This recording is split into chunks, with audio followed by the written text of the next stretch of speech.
My name is Dan Parker, and I can reboot a server faster than most people can tie their shoes, but apparently that doesn't make me husband material.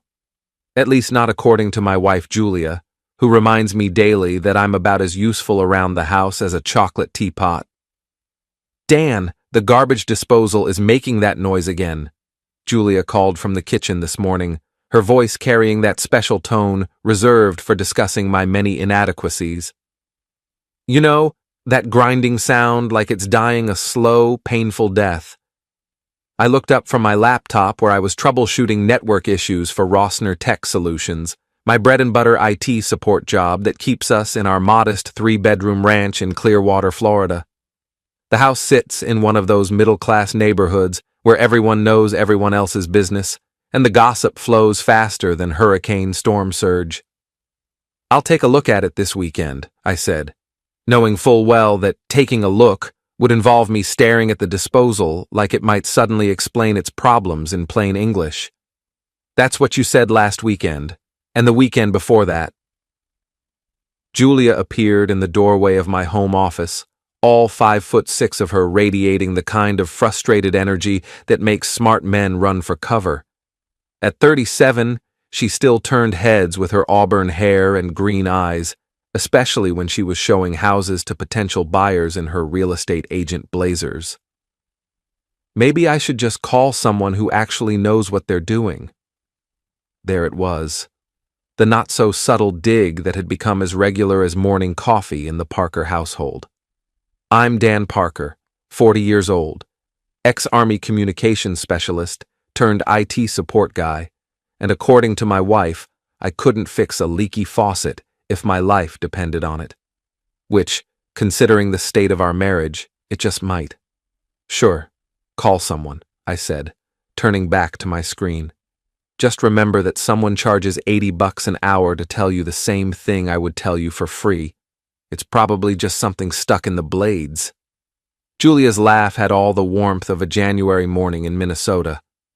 "Right, because your free advice has been so helpful with the dishwasher that's been broken for 3 months, the ceiling fan that wobbles like it's about to take flight, and the bathroom door that sticks every single time." She wasn't wrong, and that was the hell of it. I could diagnose network problems that stumped engineers with decades of experience, but ask me to replace a toilet flapper, and I might as well be trying to perform brain surgery with a butter knife. My phone buzzed with a text from Elle Martinez, our next-door neighbor. Elle was 38, recently divorced, and had the kind of sharp wit that could cut glass. She'd moved in 6 months ago after her marriage imploded, and we'd struck up an easy friendship based on mutual appreciation for sarcasm and good coffee. "Your wife's got the handyman over again," the text read. "Third time this week. Either your house is falling apart faster than a house of cards in a hurricane, or something else is getting fixed." I glanced out my office window toward the driveway, and sure enough, there was the familiar sight of a navy blue Ford F-150 with Bell's Home Repair painted on the side in bold white letters. Marcus Bell, 34 years old, 6'2", built like he bench-pressed refrigerators for fun, and apparently the answer to all of Julia's home maintenance prayers. Marcus had first shown up 2 months ago when Julia decided our kitchen faucet needed replacing.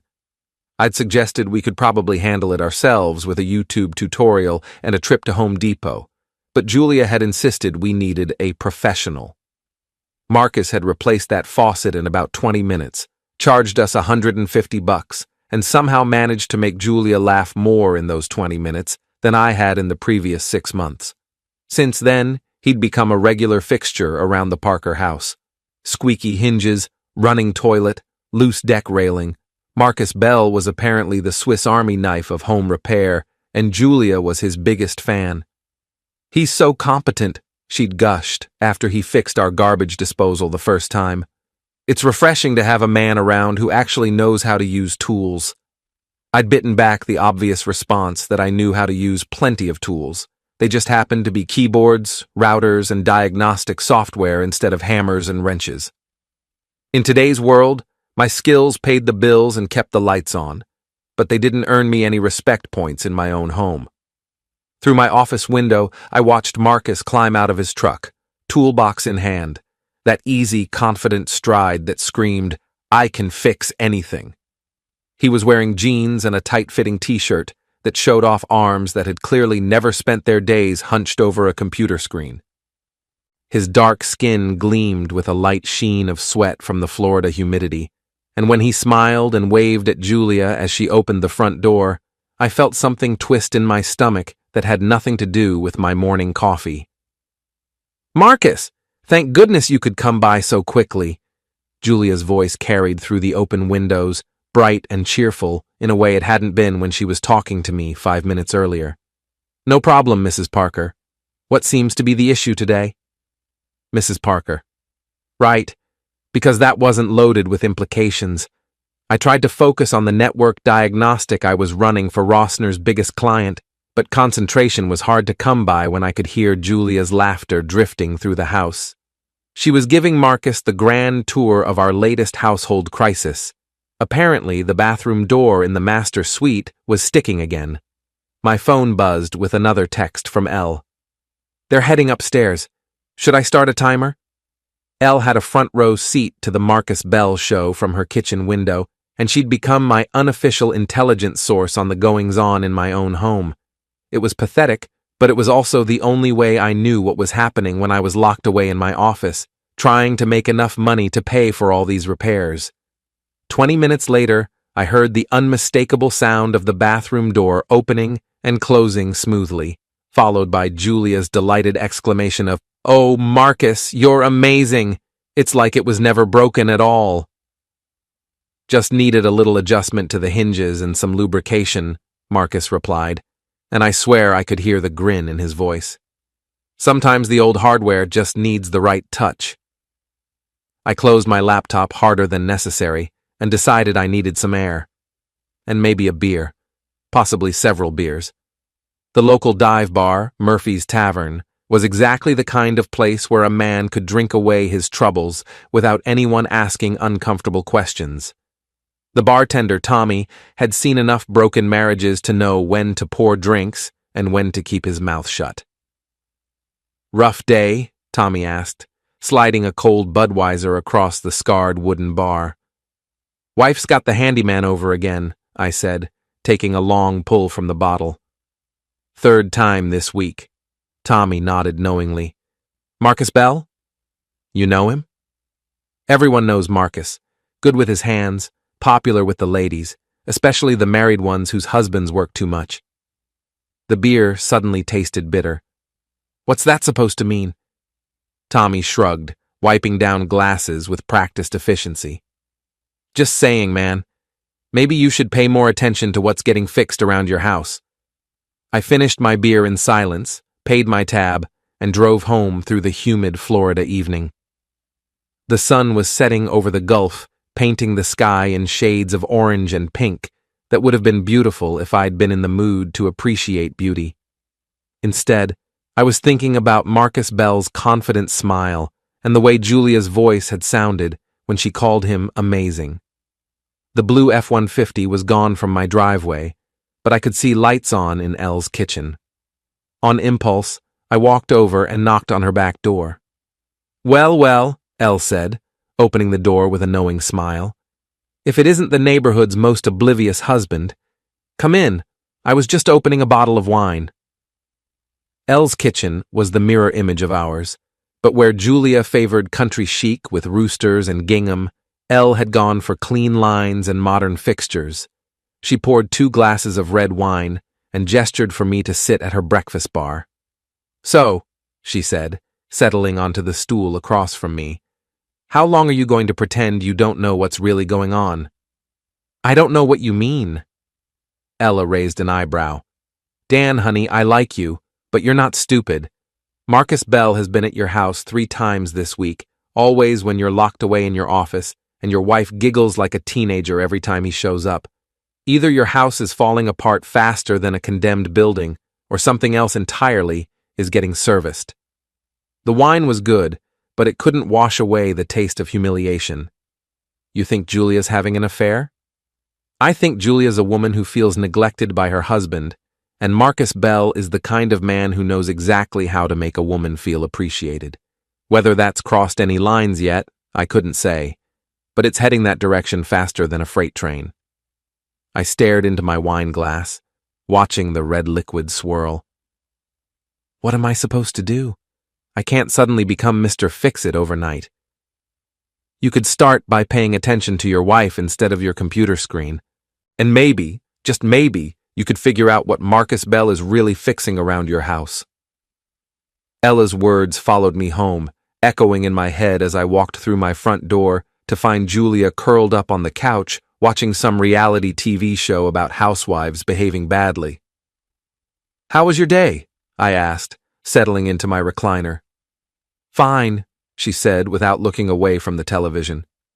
"Marcus fixed the bathroom door, and he looked at the ceiling fan in the bedroom. Said it needs a new mounting bracket. More work for Marcus then." Now she did look at me, and there was something in her green eyes I couldn't quite read. "Well, at least someone around here is capable of fixing things." That night, lying in bed next to my wife, listening to her breathe in the darkness, I made a decision. If Marcus Bell was fixing more than just household repairs, I was going to find out exactly what was broken in my marriage. And then I was going to figure out how to fix it. Or break it completely. The next morning, Julia announced she was showing houses all day and wouldn't be home until evening. She kissed my cheek with the kind of perfunctory affection usually reserved for elderly relatives, grabbed her real estate portfolio, and headed out in her white Honda Accord, leaving a cloud of expensive perfume and unspoken tension in her wake. I waited exactly 10 minutes before texting Elle. "Coast is clear. Coffee?" Her response was immediate. "Already brewing. Back doors open." Elle's kitchen smelled like French roast and conspiracy. She had her laptop open on the breakfast bar, and I could see she'd been busy. "Okay, Detective Parker," she said, sliding a steaming mug across to me. "I've been doing some reconnaissance work since our conversation last night. You might want to sit down for this." I was already sitting, but I gripped my coffee mug a little tighter. "What did you find?" Elle turned her laptop screen toward me. "First, let's talk about Marcus Bell's business model. I did some digging online, checked out his website, looked at reviews. He's got a solid reputation, fair prices, good work, nothing suspicious there. But I also checked his social media accounts, Instagram, Facebook, the works. And Marcus Bell has a very interesting definition of customer service." She clicked through a series of photos on his Instagram account. Marcus at job sites, Marcus with his tools, Marcus posing with satisfied customers. And a lot of those satisfied customers were women. Attractive women. Married women, based on the wedding rings visible in several photos. "Look at the comments," Ella said, pointing to the screen. I read through them, my stomach sinking with each post. "Thanks for the amazing service, Marcus," from a woman named Jennifer. "You're the best handyman in town," from someone called Lisa. "Can't wait to have you back to finish the job," from a user named Stephanie. "Could be innocent," I said, but my voice sounded hollow even to my own ears. "Could be," Ella agreed. "But look at this." She pulled up Facebook and showed me Marcus's profile. More photos, more female admirers, and more comments that walked the line between professional appreciation and something else entirely. "Here's what really caught my attention," Elle said, clicking on a photo from 3 weeks ago. It showed Marcus at a backyard barbecue, beer in hand, arm around a blonde woman I didn't recognize. The caption read, "Great day working and playing in Clearwater. So he goes to parties, big deal." "Dan, look at the location tag." I squinted at the screen. The photo was tagged at an address I recognized. It was 3 streets over from our house, in our neighborhood. "He's not just working in the area," Ella said quietly. "He's socializing here, building relationships, getting invited to parties." My coffee had gone cold, but I kept sipping it anyway, needing something to do with my hands. "You think he's running some kind of scam?" I think he's a smart businessman who understands that the best way to build a client base is to become part of the community. The question is, how far is he willing to go to secure that client base? Elle closed her laptop and leaned back against the kitchen counter. I've got a proposal for you, Dan, but you're not going to like it. I'm listening. I think we should document what's happening at your house when you're not paying attention. Photos, timestamps, duration of visits. If Julia's just hiring Marcus for legitimate repairs, then we'll have proof of that. If something else is going on, you want to spy on my wife. I want to help you figure out what's really happening in your marriage before you make any decisions you can't take back. I stared out Elle's kitchen window at my house, where Marcus's truck was once again parked in the driveway. When had he arrived? How had I missed it? He's there now, I said. Elle followed my gaze and nodded. Showed up about 20 minutes after Julia left. Interesting timing. Maybe she called him before she left, told him it was safe to come over. Maybe. We watched through the window as Marcus emerged from his truck, but instead of heading for the front door with his toolbox, he walked around to the back of the house, to the pool area, where he'd have privacy from the street. That's new, Ella murmured. My phone buzzed with a text from Julia. Forgot to mention, asked Marcus to look at the pool filter while I'm out. Don't let him track mud through the house. Convenient, Elle said, reading over my shoulder. She remembered to text you about the pool filter, but forgot to mention she'd scheduled him to come over. I stood up abruptly, the stool scraping against Elle's tile floor. I need to see what he's doing back there. Dan, wait. Elle caught my arm. If you go storming over there now, what exactly are you going to accomplish? If he's legitimately working on your pool filter, you'll look like a paranoid husband. If he's not, then I need to know. Then let's be smart about this. My bedroom window has a perfect view of your backyard. We can see what he's actually doing without him knowing we're watching. Ella's bedroom was decorated in the same clean, modern style as her kitchen, all whites and grays with touches of blue that reminded me of the Gulf Coast. But I wasn't paying attention to the decor. I was focused on the window that looked directly into my backyard. Marcus was indeed working on the pool filter, or at least he appeared to be. He had the housing open and was examining the cartridge with what looked like professional attention. But he was also shirtless, his t-shirt draped over one of our patio chairs, and he kept glancing toward the house like he was expecting someone. He's actually working, I said, feeling a mixture of relief and disappointment. For now, Ella replied. But Dan, look at how he's positioned himself. He's got a clear view of both your back door and my house. He knows exactly where he can be seen from and where he can't.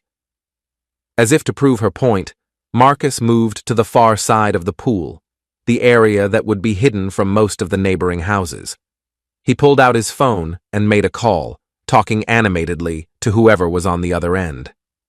Can you read lips? I asked. Not well enough to make out what he's saying. But his body language is interesting. That's not a business call. Marcus finished his call, put his phone away, and returned to the pool filter.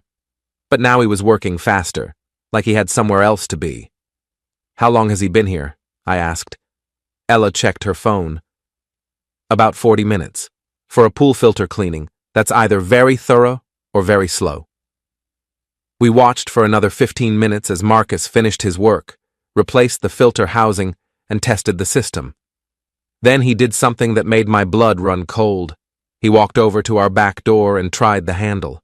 It was locked, but the fact that he'd tried it at all sent a chill down my spine.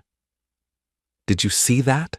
I whispered, as if Marcus might somehow hear me from across the yard. I saw it, Ella confirmed grimly. That's not normal handyman behavior. Marcus walked back to his truck, but instead of leaving immediately, he sat in the driver's seat with the door open, making another phone call. This one was shorter, and when he finished, he was smiling. I need to know who he's calling, I said. Unless you've got access to his phone records, that's going to be difficult. Marcus finally drove away, and I slumped against Elle's bedroom wall, feeling like I'd just watched my marriage crumble in real time. "What do I do now?" I asked. Ella was quiet for a long moment, staring out the window at my empty backyard. "Now we start keeping records. Every visit, every call, every interaction. If Julia's having an affair, we'll catch it. If she's not, then at least you'll know your marriage is just broken, not betrayed." That's supposed to make me feel better? It's supposed to help you make informed decisions instead of emotional ones. I walked home through the humid afternoon air, my mind racing with possibilities and implications. The pool filter was indeed clean and running smoothly. Marcus had done the work Julia had asked him to do. But the phone calls, the checking of our back door, the way he'd positioned himself for privacy, none of that felt like standard handyman protocol. The days that followed felt like walking on cracked ice, every step deliberate, every sound amplified. I kept the log going, not obsessively, but methodically, a habit forming around suspicion, the way moss grows on stone. Slow, inevitable, quiet. Day 2. Julia left at 7:45 a.m. for an open house. Marcus's white Ford F-150 pulled up at 9:12. No tools visible in the bed this time. He carried only a small black duffel. Stayed inside the cab for 6 minutes before getting out, glancing around the yard like someone checking for witnesses. Knocked on the front door. No answer, of course.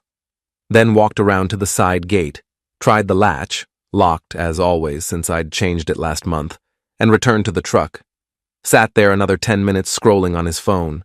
Left at 9:38 without ever touching the pool equipment. I added the entry that night while Julia soaked in the tub, humming off key to whatever playlist was leaking through her earbuds. Day 3.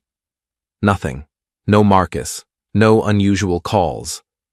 Julia came home at the normal time, kissed my cheek absently, asked about my day like it was a script she'd read too many times. We ate takeout Thai on the couch and watched half an episode of some crime drama before she said she was exhausted and went upstairs. I stayed downstairs pretending to work, actually reviewing security cam footage I'd finally installed 2 weeks earlier. Small wireless cams tucked under the eaves, motion-triggered, cloud-stored. The footage from day 2 showed Marcus's face clearly when he looked toward the house. Not frustrated, not confused. Calculating. Day 4 changed everything. Julia had an evening showing scheduled. A big listing, she said, potential all-cash buyer. She left at 5:30 p.m., wearing the navy dress I used to call her closing dress, the one that made her look untouchable. I waited 20 minutes, then drove to the storage unit we rented on the edge of town. Not to hide anything, just to sit somewhere quiet and think. The unit smelled of cardboard and old paint.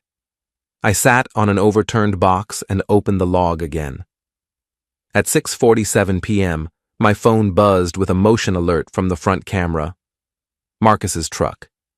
He parked on the street this time, not the driveway. Got out wearing jeans and a black t-shirt, no company polo, no toolbox.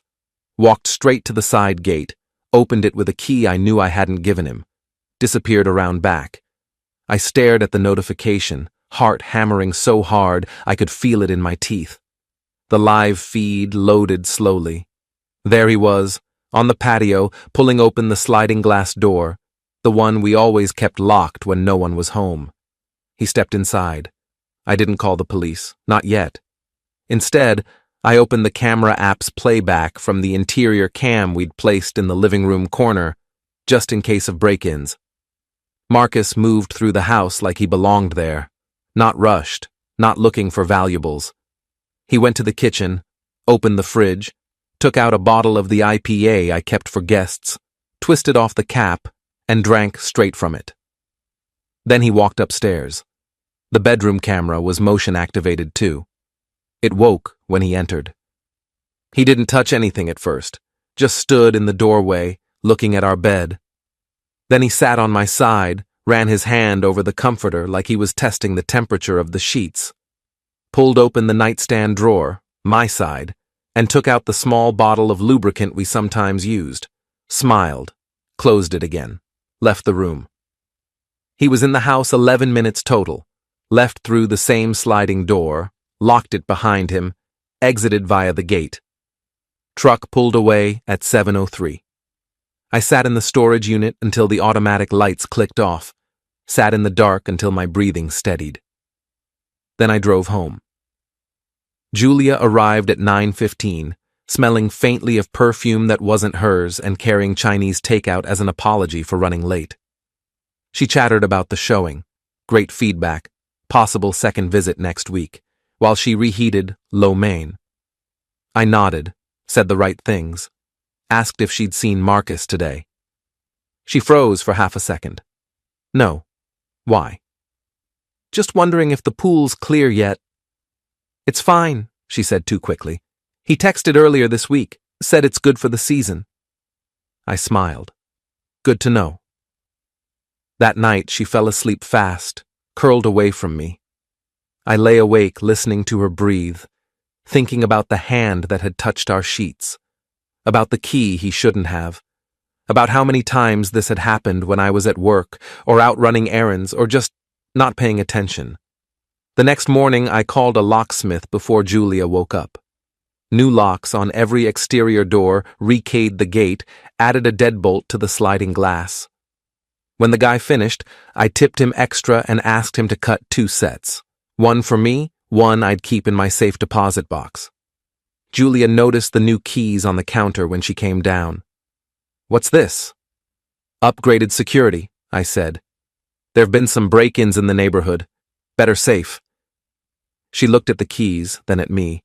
Something flickered behind her eyes. Fear, maybe, or recognition.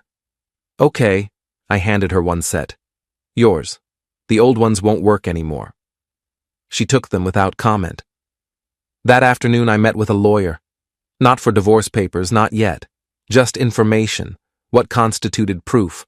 What timelines mattered. What I could do to protect myself financially if things went south. The lawyer was calm, matter of fact. Document everything, she said, and don't confront until you're ready to walk away or stay. No in between. I added more entries to the log that night after Julia was asleep. Day 4. Marcus entered house using unauthorized key. Duration inside, 11 minutes. Accessed master bedroom. Handled personal items. Evidence captured on interior camera. Time stamped. Backed up to external drive. No theft observed, but clear unauthorized access. Julia unaware or pretending to be. I saved the file, encrypted it, emailed a copy to myself at a new anonymous account. Then I sat back and stared at the ceiling fan turning lazy circles. I wasn't angry, not the red blinding kind. This was colder, clearer, like finally seeing the shape of the wound instead of just feeling the pain. Julia had made choices, Marcus had made choices, and I had made the choice to look away for too long. But looking away was over. Tomorrow, I would install a voice-activated recorder in the kitchen. Legal in a one-party consent state. I'd keep going to work, keep paying the mortgage, keep eating dinner across from her like nothing had changed. Because nothing had changed, not really. The fracture had been there for months. I was only now mapping its depth. And when the time came, when the evidence was undeniable, when the words were ready, I would decide. Not out of rage, not out of hurt, out of clarity, whether this marriage was worth salvaging or whether it was time to let the broken thing finally break all the way. Either way, I wouldn't be the one left standing in the wreckage wondering what happened. Not anymore. 2 weeks of surveillance had given me enough evidence to fill a small notebook. Marcus Bell's visits to my house had become as regular as clockwork. Every Tuesday and Thursday when Julia claimed to be showing houses, and every Saturday morning when I was supposedly at the office catching up on weekend maintenance calls. Except I wasn't at the office anymore. I was parked 3 blocks away, coordinating with Elle via text message, building a case that was becoming more damning by the day. He's here, Elle texted at 9:15 a.m. on a Saturday that was supposed to be my busy morning at Rossner Tech. Brought coffee for 2, Starbucks cups. I sat in my Honda Civic, hidden behind a landscaping truck, and felt something cold settle in my stomach. Marcus bringing coffee suggested a level of familiarity that went way beyond professional handyman services. "Any work trucks? Tools?" I texted back. "Toolbox in hand, but he's also carrying what looks like pastries. This isn't a service call, Dan." My phone rang. It was my boss, Mr. Rossner, wondering where I was for our scheduled Saturday maintenance window. I fed him some story about food poisoning and promised to handle everything remotely, then hung up and contemplated the wreckage of my life. 3 more texts from Elle arrived in rapid succession. "They're in the kitchen, laughing about something. Now they're by the pool. She's in that red bikini. Dan, you need to see this. Coming over." I drove home and parked 2 blocks away, then walked through Elle's backyard to avoid being seen. She met me at her back door with a grim expression and her phone in her hand. "I took photos," she said without preamble. "You're not going to like them." The first photo showed Julia and Marcus sitting by our pool, coffee cups and pastry boxes on the table between them.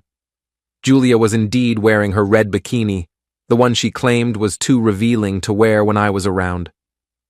Marcus was shirtless, and they were sitting closer together than any homeowner and handyman had a right to be.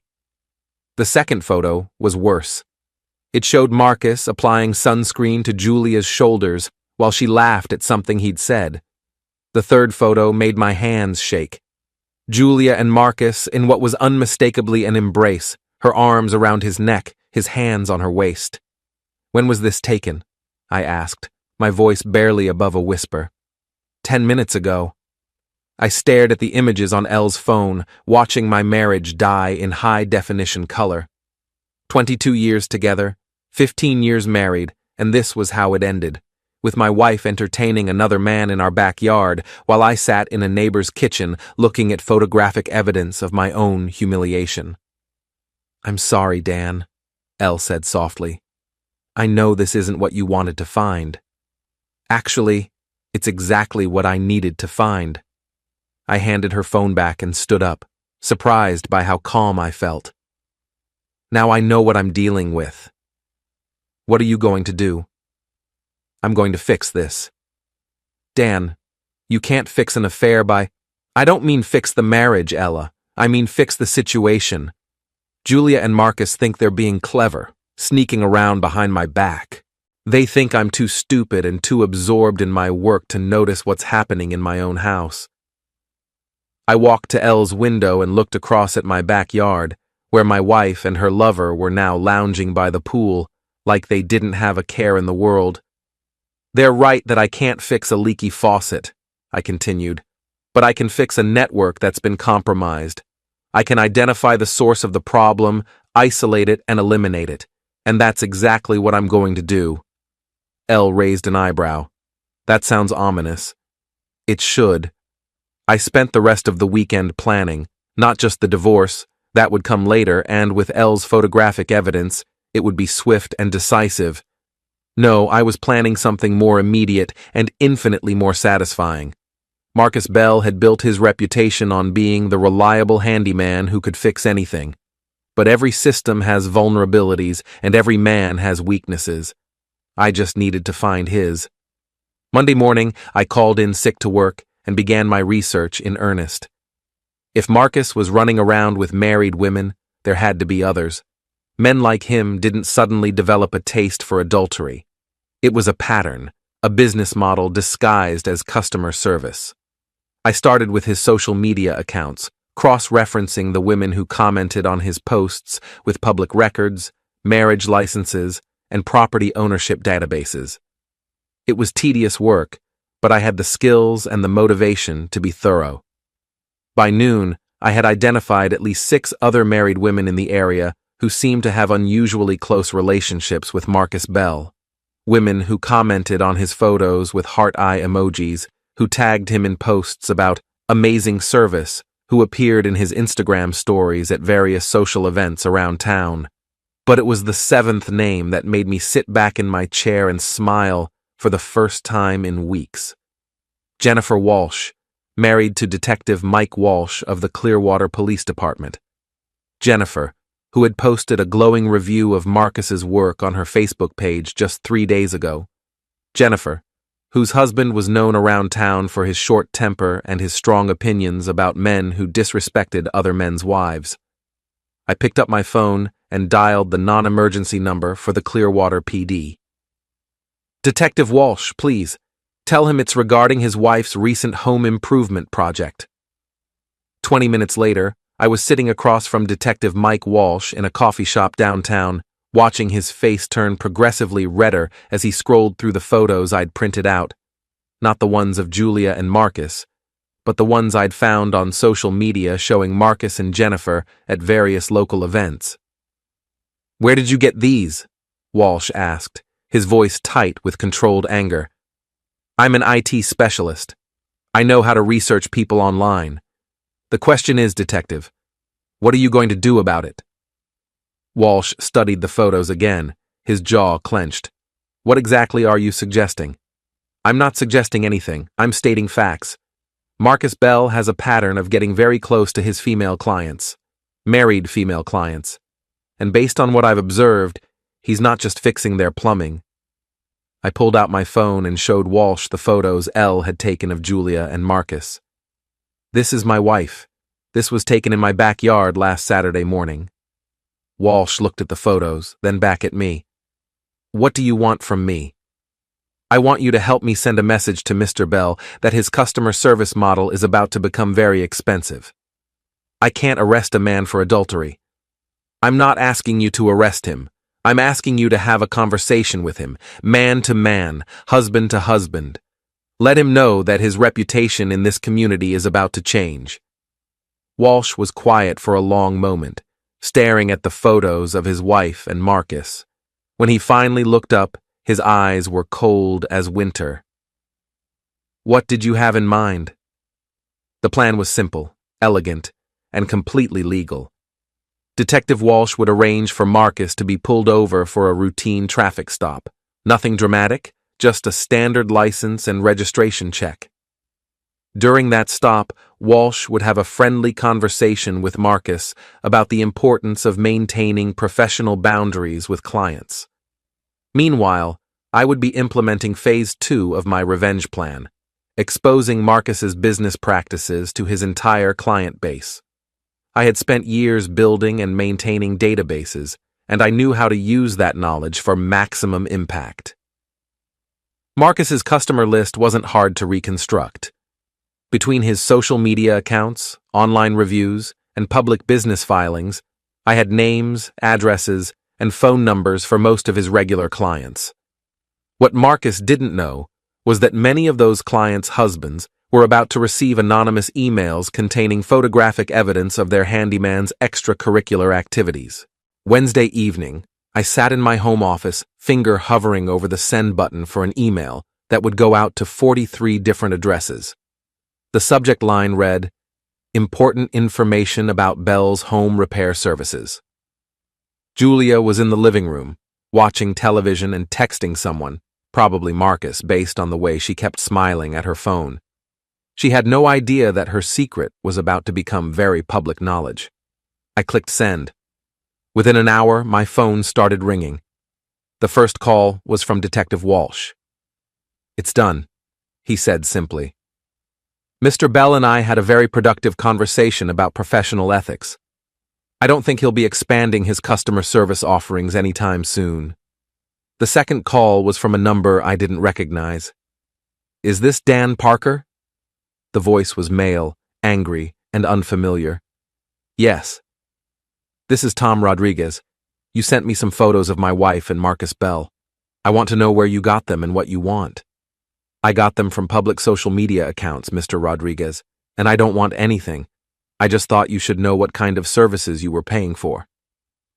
The third call came before I could hang up from the second, then the fourth, then the fifth. By Thursday morning, Marcus Bell's phone was apparently ringing non-stop. I knew this because Julia kept trying to reach him and getting voicemail, which made her increasingly agitated as the day wore on. "Have you heard from Marcus?"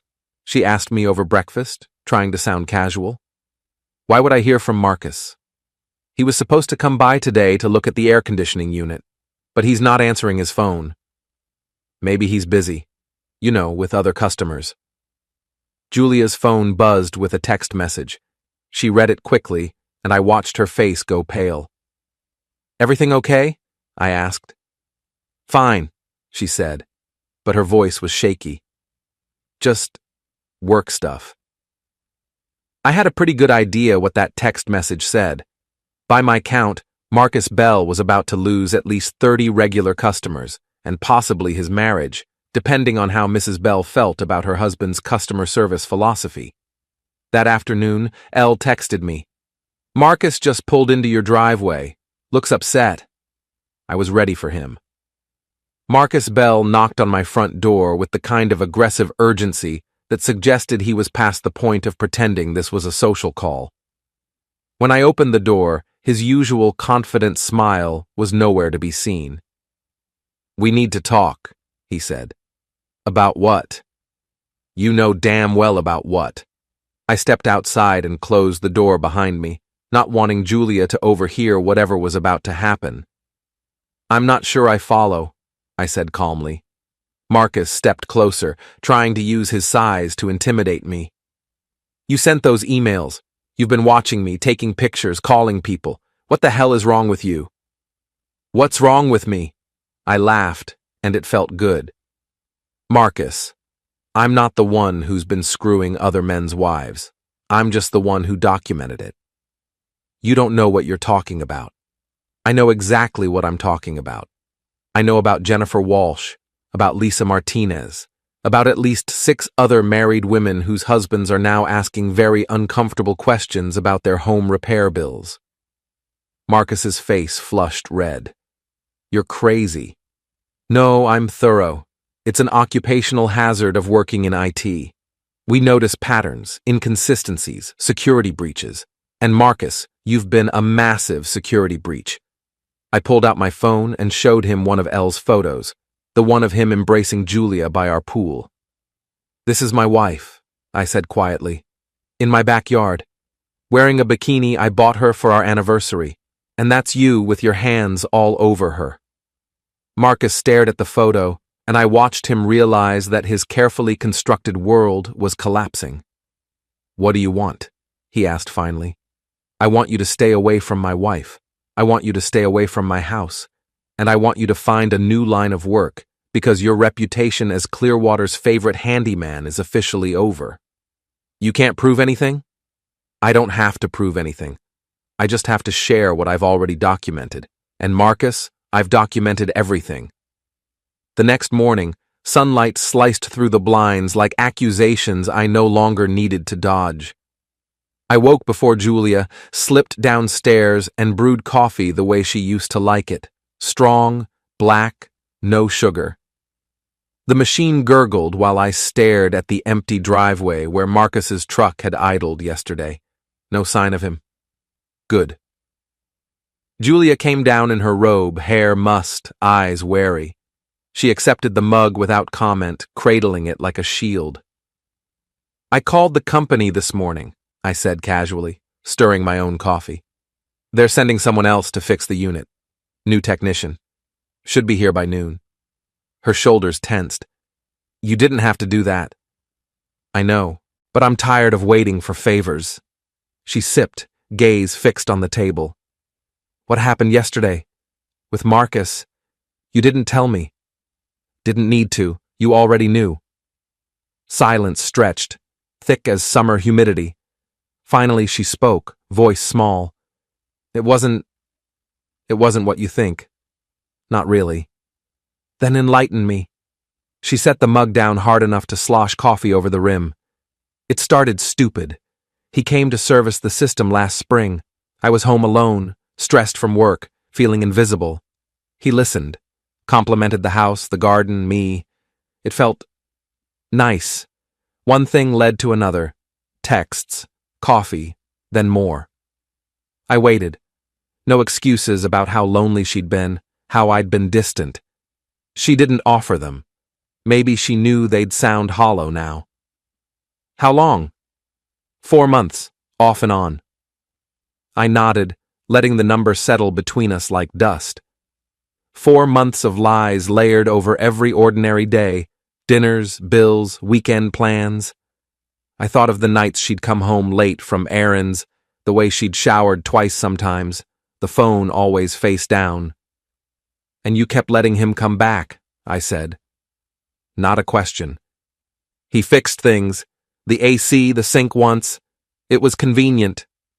Convenient, I echoed. The word tasted like rust. She looked up then, eyes wet but steady. "I'm not asking forgiveness. I know I don't deserve it, but I ended it.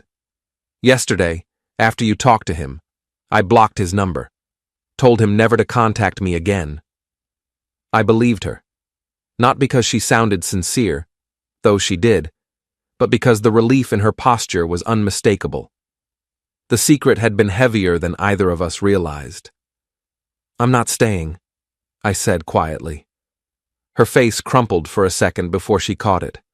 I figured. "I need space, real space, not just separate bedrooms or polite silences. I'm moving into the guest house for now. We'll figure out the rest later. Counseling maybe if you want it. Or lawyers. Your choice." She nodded slowly. "Okay." I expected tears, anger, begging. Instead, she just sat there looking smaller than I'd ever seen her. The woman who used to laugh at my terrible puns, who planned our vacations with color-coded spreadsheets, who once drove 3 hours to surprise me at a work conference. That woman had made choices. So had I. Choices to ignore the signs, to stay comfortable instead of honest. The new technician arrived at 11:45. Young guy, early 20s, nervous energy, toolbox clanking. He introduced himself as Tyler, shook my hand firmly, and got to work without small talk. Julia hovered in the kitchen doorway, watching him dismantle the unit, then disappeared upstairs. I helped Tyler carry the old compressor to his van. "Hot one today," he said, wiping sweat from his brow. "Yeah, been broken for weeks." He glanced at the house. "Wife mentioned on the phone it was urgent. Sorry for the delay. Scheduling got messed up." "No problem. Just glad it's getting fixed." He worked efficiently, professionally. No lingering glances, no compliments on the landscaping. When he finished, he handed me an invoice, explained the warranty, and left. The house hummed again, cool air whispering through the vents like a reset button. That afternoon, I packed a suitcase. Not everything, just clothes, laptop, a few books, my running shoes. Julia sat on the couch, knees drawn up, watching me move back and forth. "I'm not running away," I told her. "I just need to breathe somewhere that doesn't smell like what we lost." She swallowed. "Will you come back?" "I don't know yet." I carried the bag to the guest house out back, a small converted studio we'd built for visiting family that never came. It had its own entrance, kitchenette, view of the yard. I set my things down and stood in the doorway, looking at our main house. Lights were on in the kitchen. Julia moved behind the window, probably cleaning up the coffee spill from earlier. That night I lay on the unfamiliar bed, listening to crickets instead of her breathing. The peace I'd felt yesterday was still there, but now it had edges, sharp ones. I wasn't numb. I was awake. The days blurred into a routine that felt both strange and necessary. I went to work, came home to the guest house, cooked simple meals. Julia and I spoke when we crossed paths, brief, careful exchanges about bills, groceries, the dog's vet appointment. We didn't fight. We didn't touch. We existed in parallel. 2 weeks later, she knocked on my door after dark. I opened it, surprised to see her holding a bottle of red wine we'd bought on our honeymoon in Tuscany. "Not to drink together," she said quickly. "Just, I found this in the cellar. Thought you might want it." I took the bottle. Our fingers brushed. Neither of us pulled away fast enough. "Thanks." She lingered. "I started seeing someone. A therapist. Alone, for now." "Good." I told her everything. No filters. I nodded. "I'm thinking about it too." She gave a small, sad smile. Maybe one day we could go together? Maybe. She turned to leave, then paused. The AC's working great, by the way. House feels different. Yeah, I said. Cooler. She walked back across the yard. I closed the door, set the wine on the counter, and poured a single glass. I drank it slowly, tasting the years in it. Good ones, hard ones, the ones we'd wasted. I didn't know if we'd rebuild. Some things break clean, others shatter into pieces too small to find. But for the first time in months, I wasn't pretending everything was fine. I was facing the damage head on. And that, I realized, was the only way anything ever got fixed. My way. The 4th of July block party was Sandra Mitchell's idea. Sandra lived at the end of our street and had been organizing neighborhood events since before most of us moved in. This year's party was going to be the biggest yet, a full day of food, games, and fireworks in the community park at the center of our subdivision. Julia had been unusually enthusiastic about attending, which should have been my first warning sign. My wife wasn't typically the social butterfly type, especially not lately. But she'd volunteered to help with decorations and had even bought a new red, white, and blue sundress for the occasion. It'll be good for us to get out and socialize, she said, while getting ready that morning. We've been so isolated lately. I agreed that it would be good to socialize. In fact, I was counting on it. The community park was already bustling with activity when we arrived at noon. Someone had strung patriotic bunting between the palm trees, and folding tables groaned under the weight of covered dishes and coolers full of beer. Kids ran around with sparklers, and the smell of barbecue smoke filled the humid air. Dan, Julia! Sandra Mitchell waved us over to the registration table, where she was checking names off a list with the efficiency of a military quartermaster. So glad you could make it. Julia, the decoration committee did an amazing job. Thanks, Sandra. Where do you need us? Actually, I was hoping Dan could help with the audio-visual setup. We're doing a little slideshow presentation later, neighborhood highlights from the past year. Tommy Henderson was supposed to handle it, but his back went out this morning. I glanced at the folding table where a laptop and projector were waiting to be connected. I think I can manage that. Perfect. The slideshow is already loaded on the computer. Just need someone who knows what they're doing to get it running. Julia squeezed my arm. Look at that, honey. Something you can actually fix. Her tone was playful, but there was an edge to it that hadn't been there before Marcus Bell entered our lives. I smiled and kissed her cheek, tasting the bitter irony of the moment. I'll do my best, I said. While Julia went to mingle with the other wives, I set up the projection system with the kind of methodical precision that had made me good at my job. But I wasn't just connecting cables and adjusting screen angles. I was also making some modifications to Sandra's innocent neighborhood slideshow. The beauty of being the IT guy is that people assume you're just doing technical stuff when you're typing on a computer. They don't look too closely at what you're actually doing, especially when you project an air of competent boredom.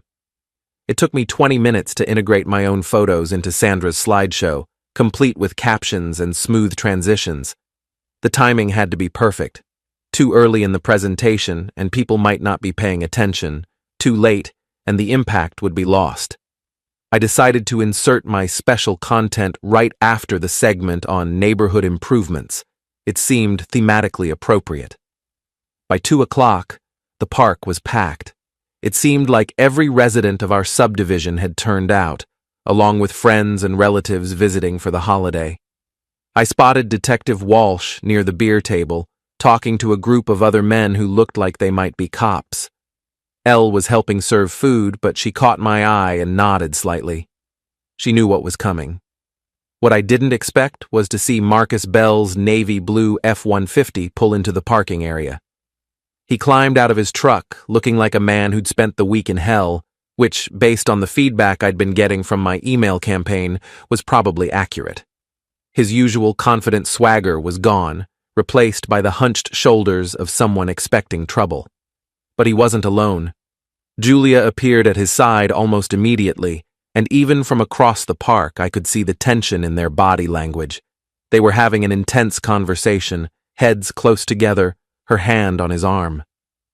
"Interesting development," Ella said, appearing at my elbow with a plate of potato salad. "Very interesting. You ready for this?" I looked around the park at my neighbors, people I'd lived near for years but barely knew, people who were about to get a very intimate look at my private life. As ready as I'll ever be. Sandra Mitchell climbed onto the small stage that had been set up for the evening's band and tapped the microphone for attention. "Ladies and gentlemen, if I could have your attention, please. We're going to start our annual neighborhood slideshow in just a few minutes. Dan Parker has graciously agreed to handle our technical needs, so let's give him a round of applause." Scattered clapping filled the air as I made my way to the laptop. Julia was still deep in conversation with Marcus near the parking area, but they were starting to attract attention from other partygoers. "Testing, testing," I said into the microphone. My voice echoed across the park, and conversations gradually died down as people turned toward the stage. The slideshow began innocuously enough: photos of neighborhood kids at Halloween, the Christmas light competition, the spring cleanup day. People laughed and pointed at themselves and their friends, the relaxed atmosphere of a community celebrating itself. I let Sandra's original content run for about 10 minutes, building anticipation and ensuring I had everyone's attention. Julia and Marcus had moved closer to the crowd, though they were still standing apart from the main group. Then came the slide I'd been waiting for. Neighborhood improvements, making our community better. The first few photos showed legitimate home improvements, new roofs, landscaping projects, fresh paint jobs. People applauded for their neighbors' efforts, and I heard someone call out, "Looking good, Peterson." Then my content began. The first photo showed Marcus Bell's truck in my driveway, time-stamped and dated. The caption read, "Bell's Home Repair, serving the neighborhood." A few people applauded, not yet understanding what they were seeing. The second photo showed Marcus and Julia by my pool, sitting closer together than any homeowner and contractor should be. The timestamp showed it was taken on a Saturday morning when I was supposedly at work. The applause died down, replaced by confused murmuring. The third photo was the embrace Elle had captured, with Marcus's hands on Julia's waist and her arms around his neck. The caption read, "Full-service home repair." Now the murmuring turned to gasps and uncomfortable laughter. I could see people turning to look at Julia, who had gone white as a sheet. But I wasn't done. The fourth photo showed Marcus applying sunscreen to Julia's shoulders. The fifth showed them sharing what was obviously an intimate conversation over coffee and pastries. The sixth showed Julia in her red bikini, the one she claimed was too revealing to wear around her own husband. "Jesus Christ," someone said loudly. The seventh photo was a group shot I'd found on Marcus's Instagram account, showing him at a neighborhood barbecue with his arm around Jennifer Walsh. The eighth showed him with Lisa Martinez at what appeared to be a pool party. The ninth showed him with 3 other women I'd identified as his clients. The final photo was a composite I'd created, showing Marcus with all of his married female clients arranged in a grid pattern, with the caption, "Bell's Home Repair, we service more than your house." The silence that followed was deafening. Then Detective Walsh stepped forward, his face red with anger, and pointed directly at Marcus. "You son of a bitch," he said, his voice carrying across the silent park. That broke the dam. Suddenly everyone was talking at once, voices raised in anger, confusion, and excitement. I could see several men pushing through the crowd toward Marcus, their faces promising violence. Marcus, to his credit, didn't try to run. He stood his ground as Tom Rodriguez reached him first, grabbing him by the shirt and shoving him backward. "You were in my house," Rodriguez shouted. "You were with my wife." "It's not what you think," Marcus started to say, but he was cut off by Detective Walsh arriving and pulling Rodriguez away. "Let me handle this," Walsh said, his voice deadly calm. "Marcus Bell, You and I need to have another conversation." Julia was backing away from the confrontation, her face a mask of horror and humiliation. She caught my eye across the crowd, and I saw the exact moment she realized that I was responsible for this public destruction of her secret life. She started pushing through the crowd toward me, her face twisted with rage. "You bastard!" she screamed, loud enough for everyone to hear. "You sick, pathetic bastard!" The crowd parted to let her through, everyone eager to see how this drama would play out. Julia reached the stage area where I was still standing behind the laptop, and for a moment I thought she might actually try to physically attack me. Instead, she grabbed the microphone. "You want to know the truth?" she said, her voice amplified across the silent park. "You want to know why I was with Marcus?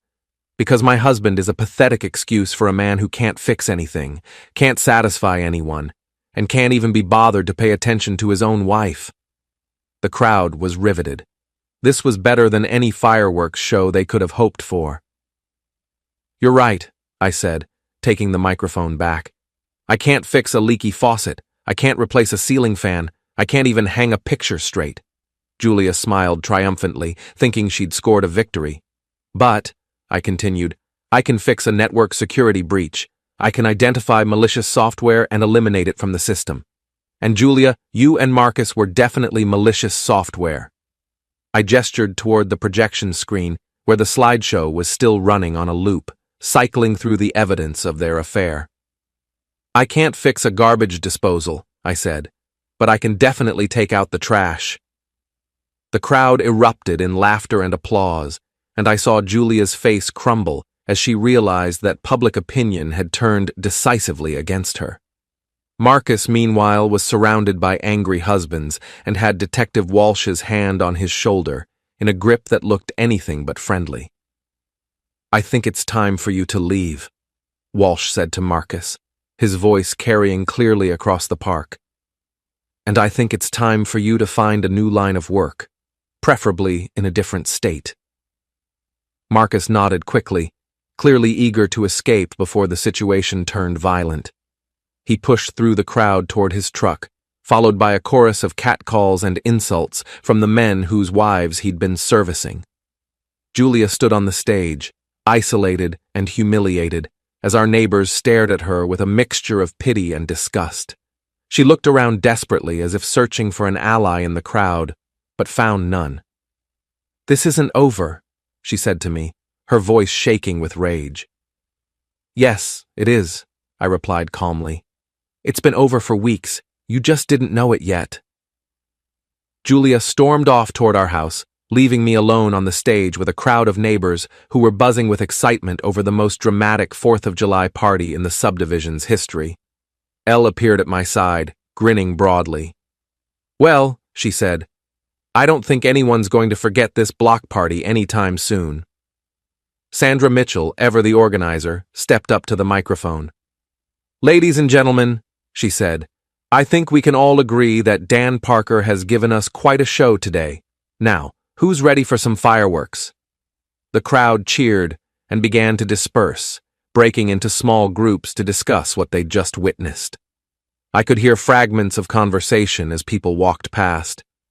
"Can you believe she was doing that in her own backyard? I always thought there was something off about that Marcus guy. Good for Dan. About time someone stood up to that cheating bastard."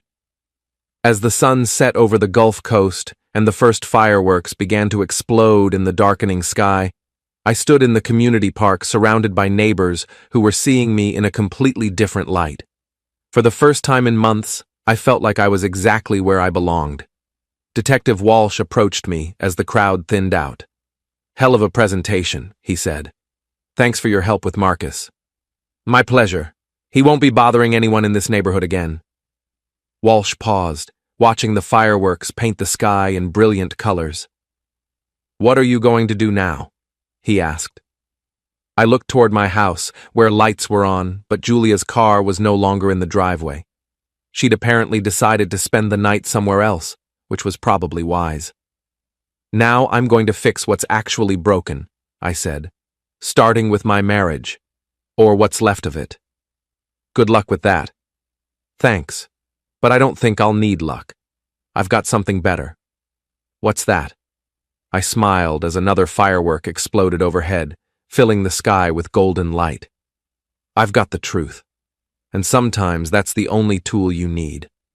The fireworks continued for another hour, but I barely noticed them. I was too busy planning my next moves, the divorce papers that would need to be filed, the house that would need to be sold, the new life that would need to be built from the wreckage of the old one. For the first time in years, I was looking forward to fixing something. As the last firework faded from the sky and the crowd began to head home, Elle walked over to where I was packing up the projection equipment. "So," she said, "what's next for the neighborhood's most notorious IT specialist?" "Next, I start over. Clean slate, fresh start, no more broken marriages to worry about." "Any regrets?" I thought about that as I coiled up the last of the cables. Did I regret destroying my wife's affair in such a public way? Did I regret humiliating Marcus Bell in front of half the neighborhood? Did I regret turning our private pain into public entertainment? "No," I said finally. "No regrets. They made their choices, and I made mine. The only difference is that my choices were smarter." Elle laughed. "Remind me never to get on your bad side. Don't cheat on your husband with the handyman and you'll be fine." As we walked back toward our houses, I could see that Julia had returned. Her car was in the driveway, and lights were on throughout the house. There would be conversations to have, papers to sign, lawyers to hire, the practical business of ending a marriage. But all of that could wait until tomorrow. Tonight, I was going to sit on my back porch, drink a beer, and enjoy the satisfaction of a job well done. Sometimes the best revenge isn't getting even. Sometimes it's simply letting everyone see the truth. And sometimes that's all the fixing a situation needs.